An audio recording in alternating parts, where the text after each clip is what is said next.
শহীদে দস্তে কারবালা ইমাম আলী মাকাম ইমাম হুসাইন রাদিয়াল্লাহু তাআলা আনহুর যে ত্যাগের শিক্ষা, কারবালা শুধু এটা একটা নিছক ঘটনা হিসেবে আমরা যদি দৃষ্টিগোচর করি, তার মধ্যে সীমাবদ্ধ থাকলে যথার্থ হবে না, বরং কারবালার প্রত্যেকটা দিক থেকে আমরা যারা ইমাম হুসাইন রাদিয়াল্লাহু তাআলা আনহুর আদর্শকে বিশ্বাস করি, ওনার চেতনাকে কাজে লাগিয়ে নিজের জীবনকে উজ্জীবিত করতে চাই, আমাদের প্রত্যেকটা পয়েন্ট থেকে শিক্ষা নেওয়ার সুযোগ আছে এবং নিতে হবে, এটাই আমাদের দায়িত্ব। শুধু করুণ কাহিনী শুনে আবেগে আপ্লুত হয়ে চোখের পানি ফেললাম, সীমাবদ্ধতা ওই জায়গায় নয়, বরং কারবালার শিক্ষা নিয়ে বাস্তব জীবনে প্রতিটা পয়েন্টে যারা কাজে লাগাতে পারে তারাই সত্যিকারের ইমাম হুসাইন রাদিয়াল্লাহু তাআলা আনহুর আদর্শের প্রতীক হতে পারে। বড় করে বলি সুবহানাল্লাহ। এই প্রেক্ষাপট থেকে এক নম্বর মেসেজ আমাদের কাছে যেটা আসে, সত্যের পক্ষে অবস্থান। কারণ ইমাম হুসাইন রাদিয়াল্লাহু তাআলা সেদিন হকের উপর টিকে থাকতে যাইয়া অনেক কিছু বিসর্জন দিয়েছেন। সত্যের উপরে নিজেকে অবস্থান রাখতে যাইয়া আপনজন হারিয়েছেন, সম্পদ হারিয়েছেন, দেশ হারিয়েছেন, শেষ পর্যন্ত নিজের বুকের তাজা রক্ত বিসর্জন দিয়েছেন। তারপরেও অন্যায়ের সঙ্গে তিনি আপোষ করেন নাই। কেন? যে উম্মতের সংস্কার করার জন্য। বড় করে বলি সুবহানাল্লাহ।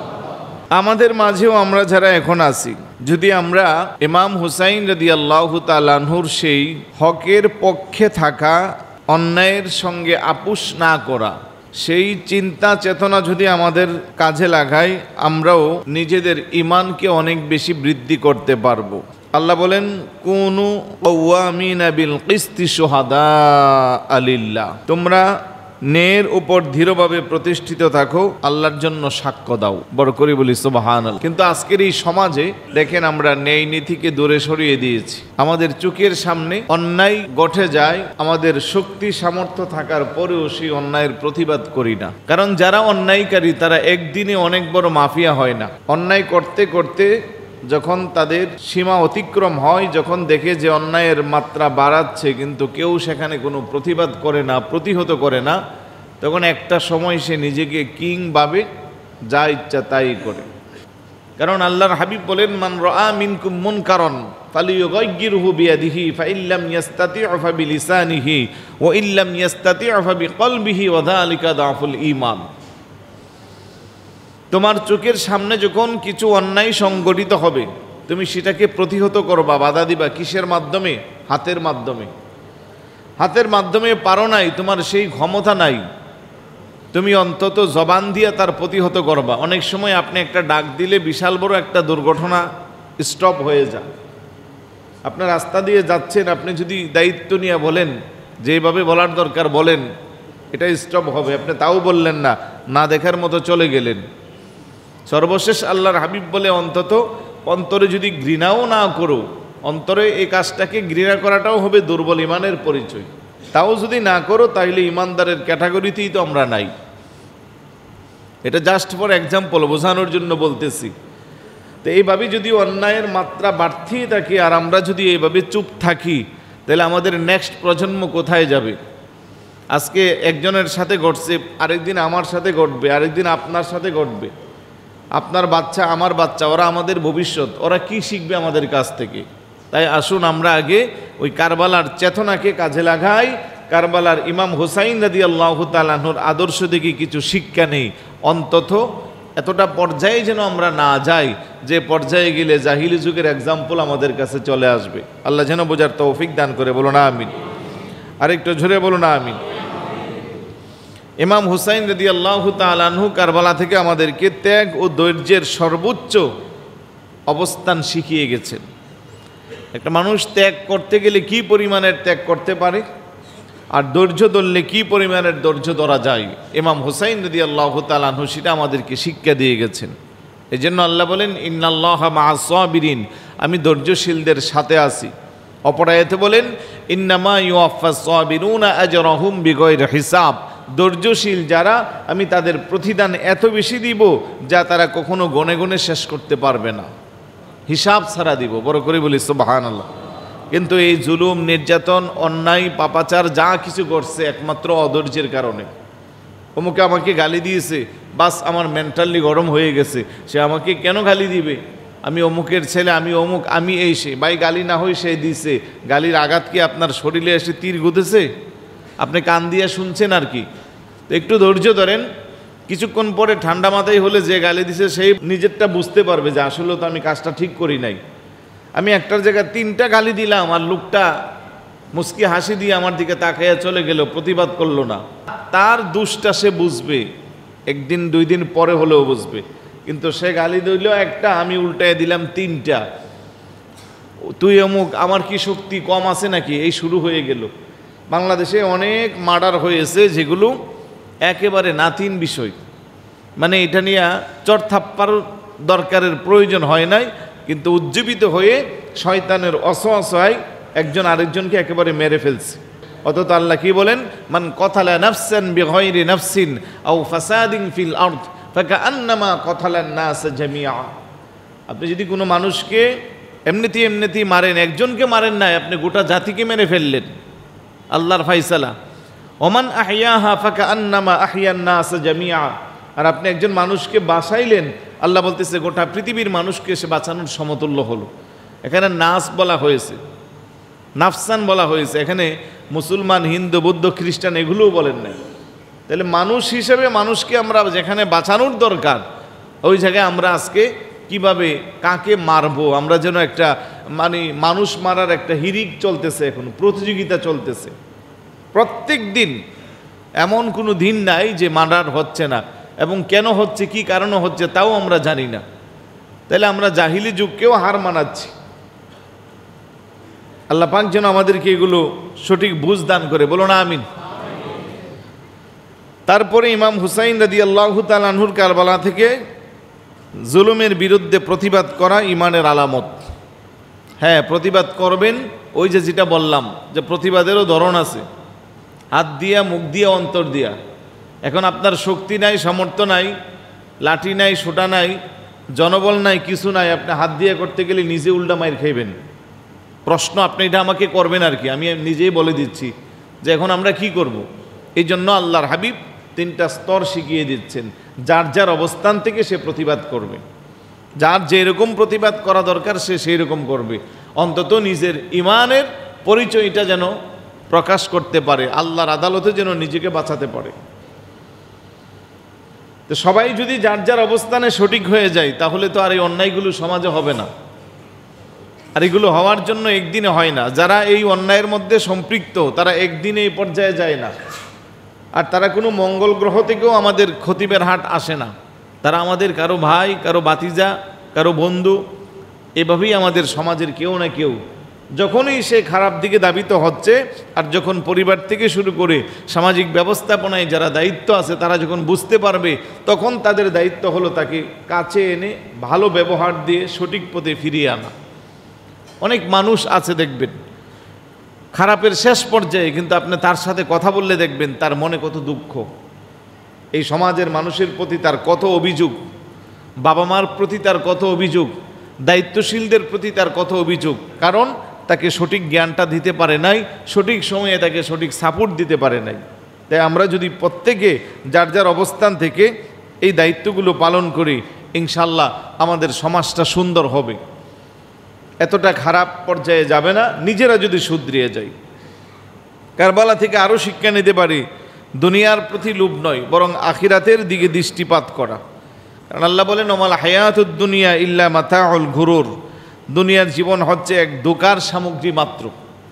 এই স্ত্রী, সন্তান, টাকা পয়সা, ধন দৌলত, ব্যবসা বাণিজ্য যা কিছু আছে, এগুলো জাস্ট একটা খেলনার মতো আমরা এটাকে নিয়ে আসি। আজ যে ক্ষমতার বাহাদুরি করছে, আগামীকাল তার ক্ষমতা নাই। আজ যিনি রাজাদিরাজের মতো ধিক্কার দিয়ে সমাজে চলছে, আগামীকাল তার ক্ষমতা নাই। এরকম হাজার হাজার দৃষ্টান্ত আমাদের চোখের সামনে আছে। আজ যিনি শক্তিশালী, হেলদি, কোনো কিছুর অভাব নাই, 2 দিন পরে উনি অসুস্থ হয়ে বিছানায় পড়ে আছে। আজকে আপনি চাইলে মসজিদে আজানের সাথে সাথে আসতে পারতেন, 5 ওয়াক্ত নামাজ জামাতে আদায় করতে পারতেন, কিন্তু আপনি মোবাইল টিপতে আছেন, চায়ের দোকানে বসে গল্প করতে আছেন, আর আরেকজন বাসার খাটে শুয়ে শুয়ে আমাদের কথাগুলো শুনে শুধুই আফসোস করতেছে, আহারে আমার যদি শরীরটা ভালো থাকতো, আমি যদি প্যারালাইজ না হতাম, আমি যদি অসুস্থ না হইতাম, আমি মসজিদে জুমার বয়ান শোনার জন্য যেতে পারতাম। একজনের আফসোস, আরেকজনের অবহেলা।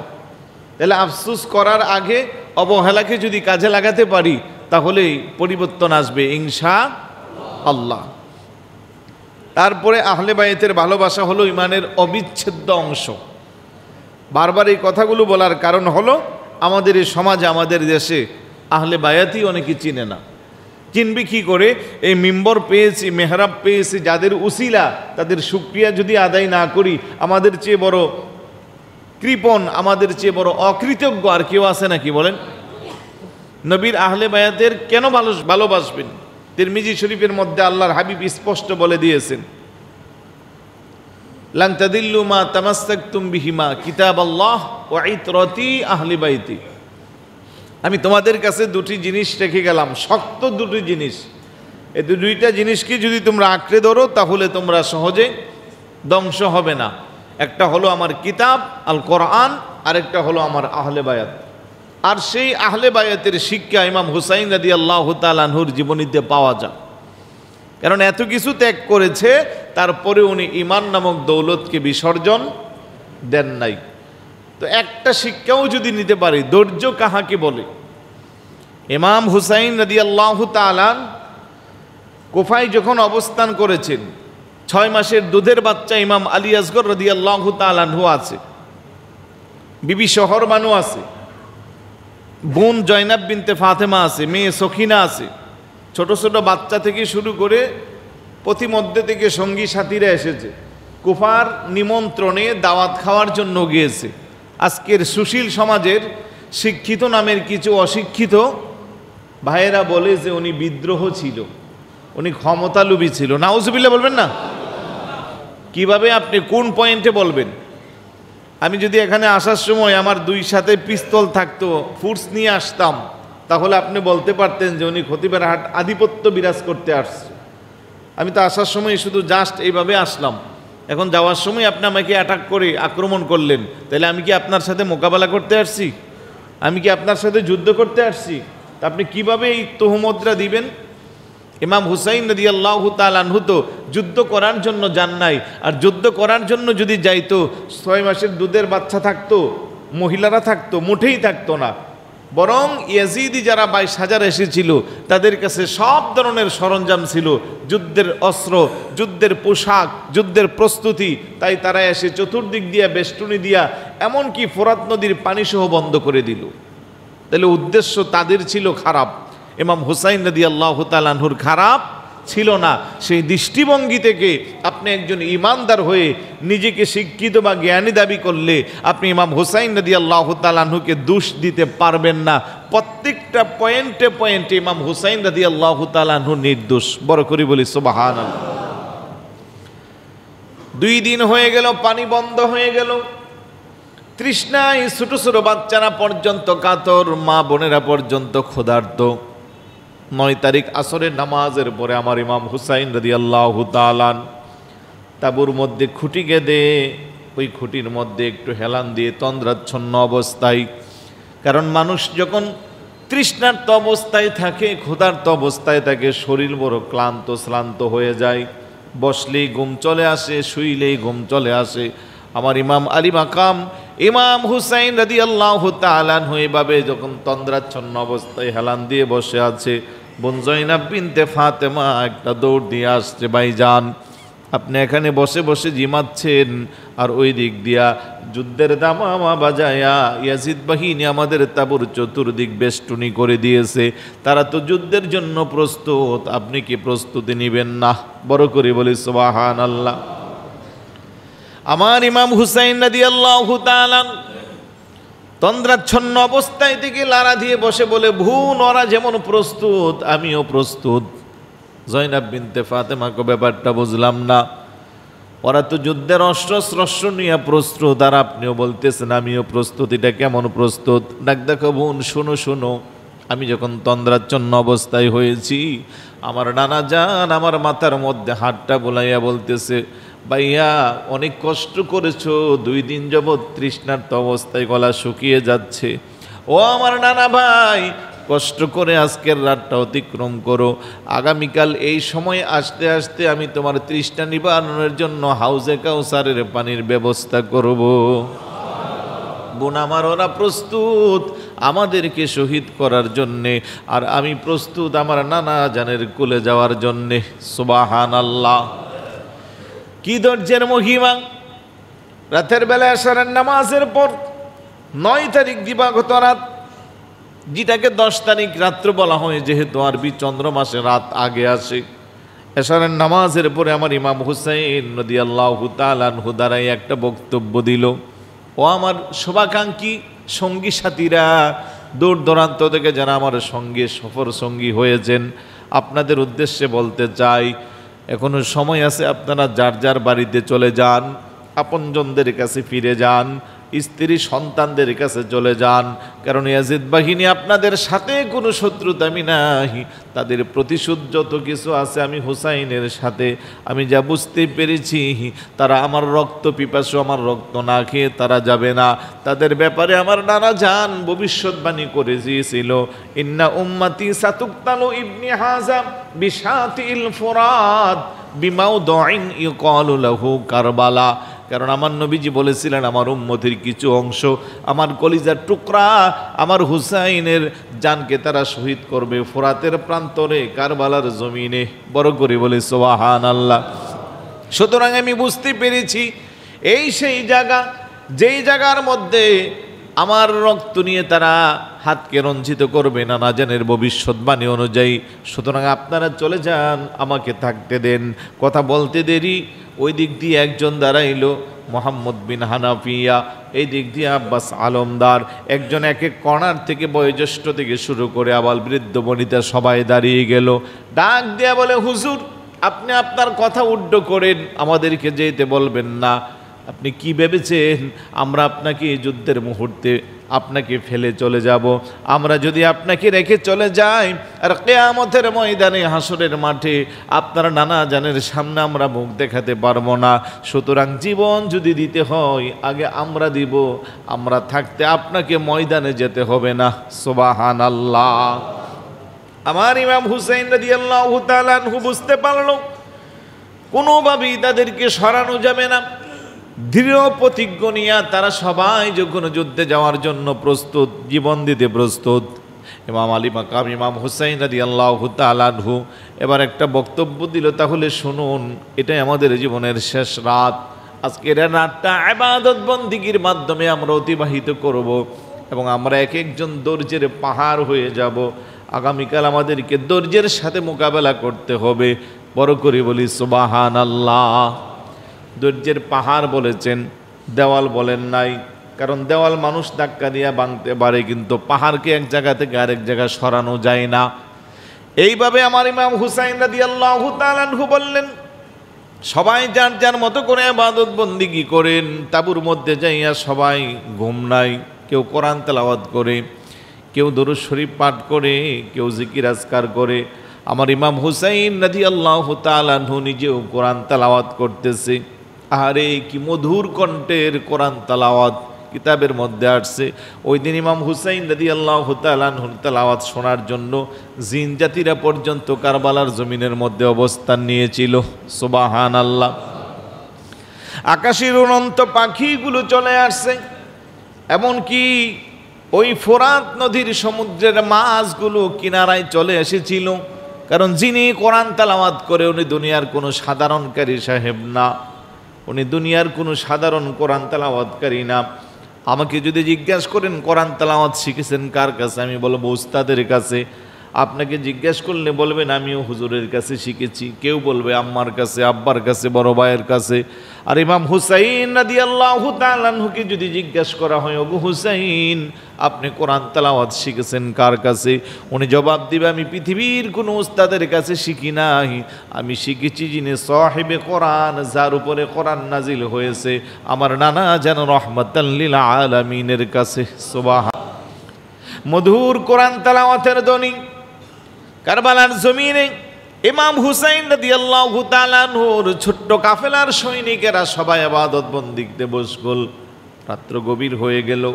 আমার ইমাম হুসাইন রাদিয়াল্লাহু তাআলা আনহু একজন বেটা ছিল ইমাম আলী আকবর। ওনার 3টা সন্তান, একজনের নাম আলী আকবর, আরেকজনের নাম আলী আসগর, আরেকজনের নাম আলী। অর্থাৎ প্রত্যেক নামের সাথে, বাচ্চাদের নামের সাথে উনি আলী নিসবত রেখেছিলেন, বাবার দিকে নিসবত করে। ইমাম আলী আকবর টকবগে যুবক, 18-20 বছরের বালক। রাতের বেলা বাবার বসে বসে বসে কোরআন তেলাওয়াত শুনে ইমাম হুসাইন রাদিয়াল্লাহু তাআলা আনহু বলে, বাবা ময়দানের মধ্যে একটু ঘুরে আসো। ইমাম আলী আকবর রাদিয়াল্লাহু তাআলা আনহু আব্বা জানের কথা শুনে ময়দানের মধ্যে গেল।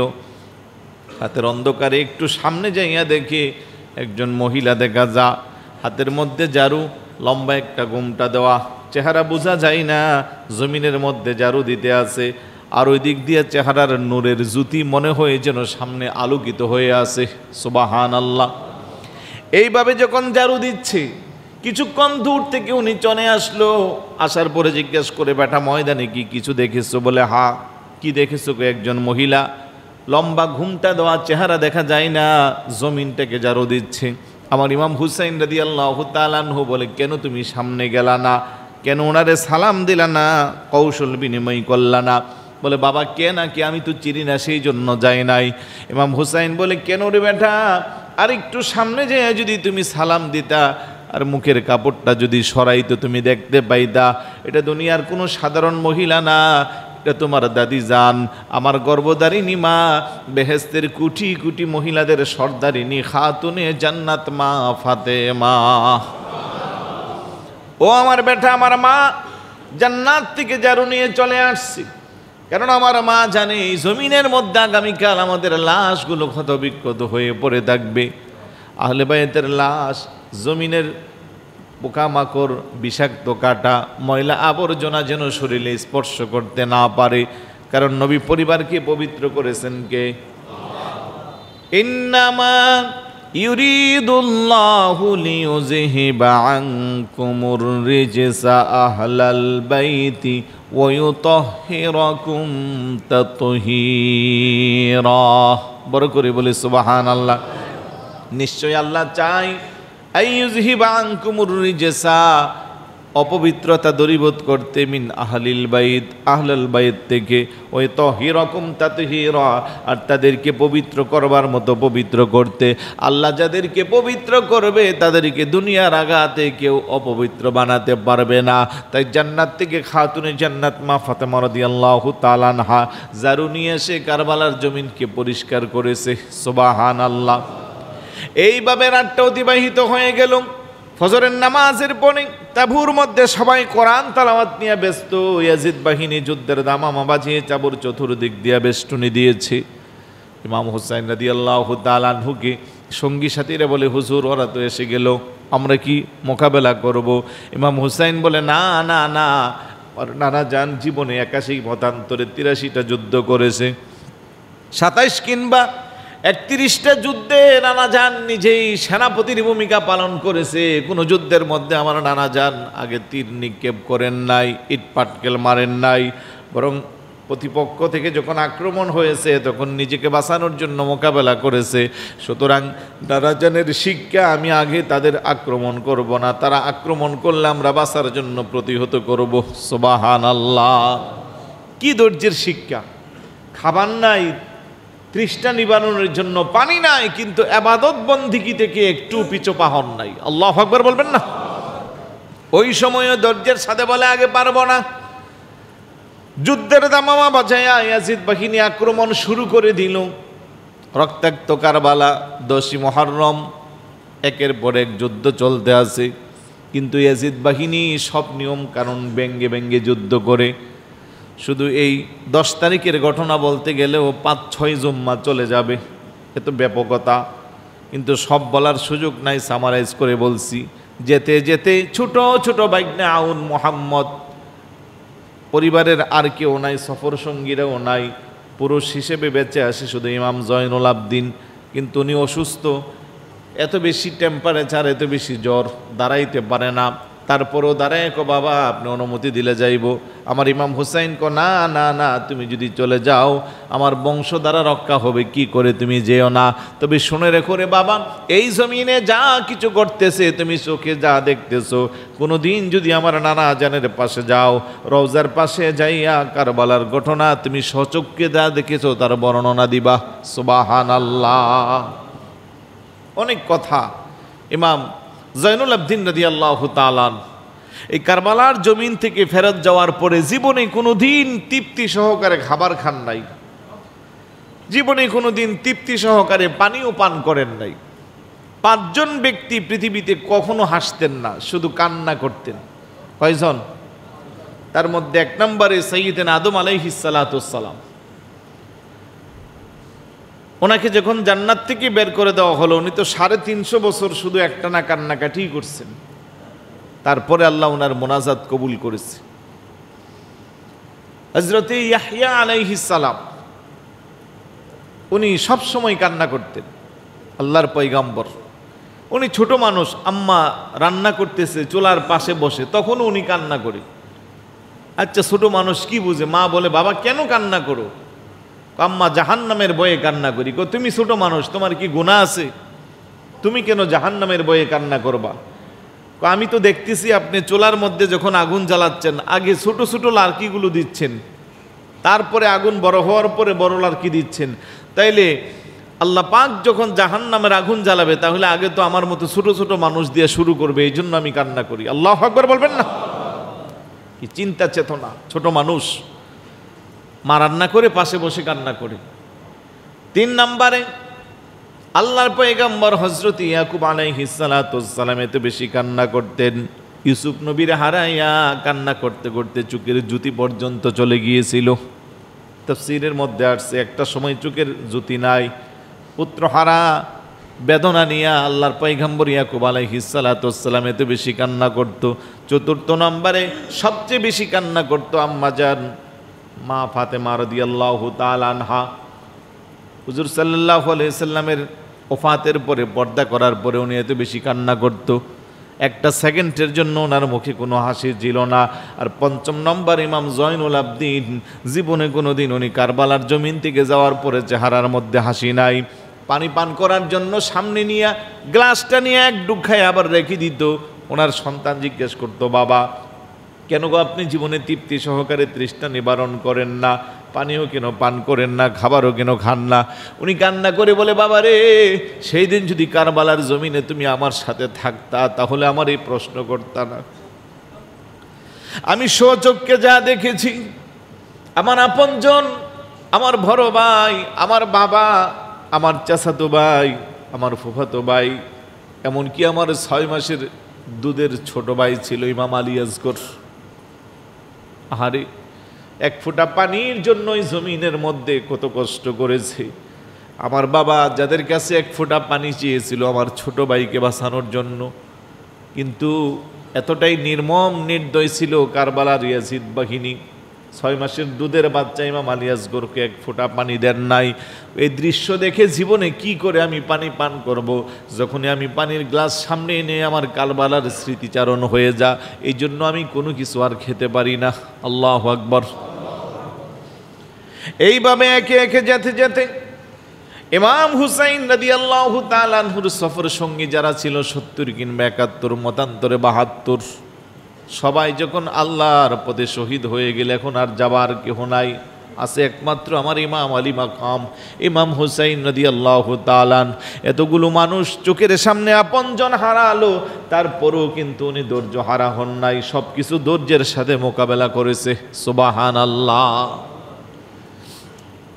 যেহেতু সময় অতিবাহিত হয়েছে, তো যাই হোক, ইমাম হুসাইন রাদিয়াল্লাহু তাআলা আনহুর এই ধৈর্যের শিক্ষা আল্লাহ পাক যেন আমাদেরকে দান করে, বলুন আমিন।